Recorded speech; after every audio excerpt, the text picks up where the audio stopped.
And now, time to get in the huddle with your host, Charles Ritchie, here on the Man of Steel podcast.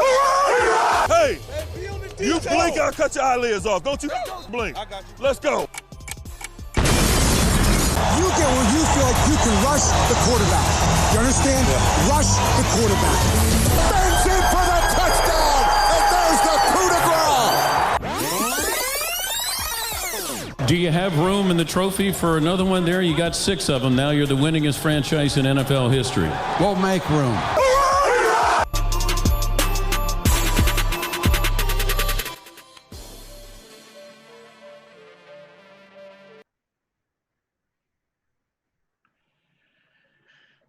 And welcome everybody to this special edition here of the Man of Steel podcast here with me, Charles Ritchie. And once again, pleasure to be joined by a very special guest, near and dear to my heart. One special I know from We Are Regal Radio. As you can see right here on the screen right now, we're streaming live on the Man of Steel podcast. I'm joined to the left of me, you can see right there, Josh Hicks. He is a senior writer for We Are Regal Radio. Of course, at the bottom right there, you also got a fairly newcomer right there who's also been recently contributing, my understanding. We also got Drew Stevens right there. You can follow them on social media, beginning with Josh, which he is also a fill-in, does some fill-in spots for 670 The Score and CLTV Sports Beat from time to time. You can follow Josh on Twitter at jhicks042. For Instagram, it is at that guy Josh Hicks. Drew, he can be followed universally on Twitter and Instagram at his mind on paper. And we got a lot to get into today for this show.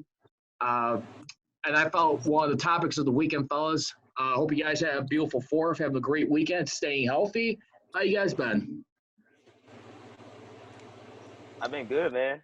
Been good. Just enjoying the family throughout this whole pandemic, and you know, whenever I can. Obviously, the holiday was over the weekend, so I was able to spend some time with a little bit of extended family. But my intermediate family, you know, we've been doing good, staying safe and staying healthy. That's for the most part. So everything's good, all good in the Hicks family over here. Nice. How about you, Drew? Please tell us a little bit about yourself. I know we just recently met. If you got just a second, real quickly, and like what you do. I know you're just writing for We Are Regal Radio, and they did some other stuff for another company you were telling me. Feel free to introduce yourself a little bit more. Sure. I met Kyle at SIU, Carbondale. Right. We both worked for the school paper down there. Ended up kind of breaking away from journalism altogether, and I'm in my another field right now, physical therapy. Been writing here and there, and Kyle saw that I was kind of posting some and asked me if I would be interested in contributing to We Are Regal Radio. And long story short, I'm grateful for the opportunity to be here with you guys and to be writing and contributing to a great website, man. Great team of guys. Yeah, that's one thing I'll definitely attest to about Kyle. Definitely had the pleasure, one of my first opportunities too in my earlier careers right there. It was a pleasure. I used to write some blogs for the NFC North when they were still in studio at Illinois Media School, Chicagoland Sports Radio. They were with the Dean Davis crew right there, Dean Davis show. And one thing I could definitely attest to about him, if there's one thing I always be proud about him, it's always accountability, continuity right there. You guys definitely built up a palace right there, a real big family right there. Just real quickly before we move on a little bit to the hot button topic, I do want to pass this on a little bit. I'm sure you guys already heard too. We'll get this in our time, but congratulations and shout out to Patrick Mahomes, who's probably arguably one of the faces of the NFL, in my opinion, right there. Doing some good thing. I think he's a good spokesperson for social justice, Black Lives Matters, true representative. Winning the MVP in his first year of the Super Bowl the next year in his 3rd season right there. He's going to be having 10-year extension. That'll keep him locked up to the 2031 season. $40 million per year, over $400 million. They said the contract could be up to about 400 and make the taking values deal from $477 million to $503 million. That is according to Adam Schefter right there. Kudos and congratulations to him. But we will come back to him a little bit later on. But first, I want to get into this topic. One thing is, when I was with We Are Regal Radio and Dean Davis right there. One of the big sensitive things, I know we used to kind of go a little bit back and forth on, took me a hard time understanding this, but Washington Redskins team right there. And I know Ken, who I used to we still keep in touch with. He was one of the first persons who I heard of called the slurs. I'm like who are you referring to? I thought he was saying the Spurs at one segment. Then when we got into it a little bit more, it was actually the Washington Redskins team. Right now, I gotta be honest with you guys. I don't know about anyone else, but what do you guys think was the final straw that broke the camel's back, the momentum that finally got this for Dan Snyder to finally come out of the closet and say, you know what, it's time to reevaluate this name, possibly thinking some changes. It's not a done deal just yet, but Ron Rivera seems to be a nice right-hand man since coming over to taking that job right there. As you know, he's one of the few Hispanic coaches left in this league as a head coach coming over from Carolina. What do you guys really feel like that did it? Do you guys think it was more so the George Floyd murder this past month, or would you say possibly? In my mind, I think it was more so Nike that pushed it over, not just being in their own state, but when you got to constantly lose money like Nike, your biggest product in the NFL right there that sells jerseys, merchandise, and we can't do business anymore with that team. I think that was a foul straw. I'd like to hear your guys' argument, whichever one be first. I think it was a combination. Josh, if you don't mind me going first. I think it was a combination. I don't think one could have necessarily happened without the other. But I definitely think the nail was driven home when money was at stake, when Nike spoke out and representatives from FedEx spoke out, when Dan Snyder had to kind of measure his hardline stance on keeping the Redskins nickname against financial gain. At that point, it's kind of like this is the time to do it. If no other time, this is the time for it to happen. Josh, you hit it right on the head. Money talks, BS walks, right? So when you have these top tier clienteles and companies like FedEx and Nike basically putting their foot down and saying, hey, $620 billion you can lose out on because we're serious about making the changes that you guys haven't been seriously about. And quite frankly, they've already did this research before. If I'm not mistaken, they've done this before, and they came to the conclusion that we don't even need to change the name. We think it's okay. The Native American people, we had enough surveys to basically say that it's not worth changing the name. It's not offensive. We'll keep the name as is. But the fact, but like Drew mentioned, the combination of the fact that you have all these mass killings taking place, and then you have the protests, the Black Lives Matter outbursts. NFL players taking the stand that they did, and now Roger Goodell finally joining the movement and saying, you know what, Black Lives Matter. We have to support our players, and it's become now. And because of all that heated attention, you got 3 minority owners, not just from stakes within FedEx, but also within the team, the franchise itself, talking about, you know what, we're going to sell our own stock so that someone else can buy it because at the end of the day, you don't support our movements. Like Drew said, money talks. It makes you want to really reconsider that original process that you originally had to make sure your money stays in place. So, and I think Stephen A. Smith mentioned it on First Take. Dan Snyder, he may be incoherent to realities of life, but he ain't stupid when it comes to his money. So when this came through, best believe he thought about the fact that, you know what, I may be losing $620 billion. Nah, I'll change this name real quick. It's okay. We'll change this name one time for the one time and we'll be good. And I think overall it's gonna work out for the betterment of the NFL. Yeah, and that's the thing why I go back to it too, because I would like to think of it this way. I just think if it was really so much more about social justice and Black Lives Matter, this would have happened years ago. He would really had a conscious and heart-to-heart. But I just really feel when you constantly gotta be have people average slamming you on shut. Let me just put it this way.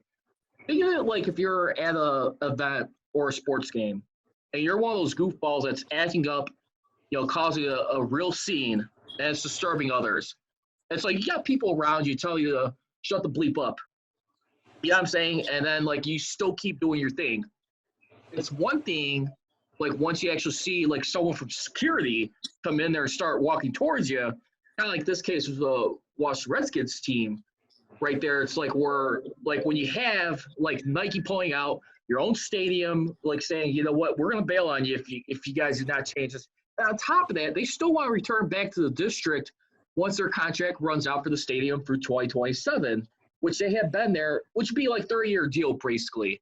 So I think once that happened, like once Nike, yeah, it was a combination of both, but I just feel like that was the thing that tipped it. And it's just like you just cannot keep bleeding out like millions upon millions, because who's to say if the commissioner and the other owners will probably had to have like a meeting with Dan Snyder, who's to say he wouldn't have been bought out and forced out of that organization?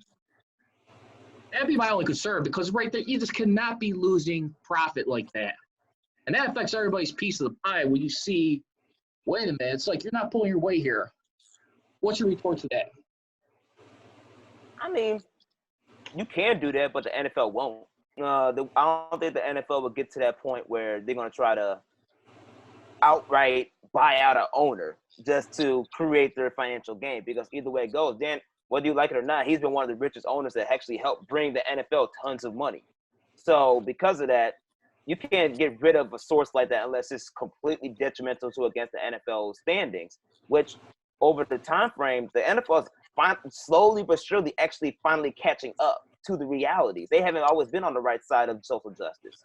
So for this to take place, it's going to take a long time for the NFL to fully grasp on board, and it won't be on board unless you have all the owners backing up the commissioner and backing up the players that are leading these initiatives. And unfortunately right now, that's not the case. There's still a divide to where owners have their own thoughts and viewpoints on certain social justice issues that counteract what the players are fighting for. So because of that, I don't think there's going to be an opportunity where the NFL is going to overthrow them, especially since the owners are paying the commissioner. The commissioner's not going to sit there and have a meeting and say, you know what, you're not doing your part, you're going to overthrow him. If anything, they're going to overthrow Roger and find somebody else to take that spot, because he's the one that's making them money. He's the one that works for them. So the owners the owners, with the fact that they have so much power, in order to overthrow something like that, all the owners got to pull their weight and speak up against these injustices and really push him to the point where if he doesn't really want to get on board, they have to make the call to get rid of him.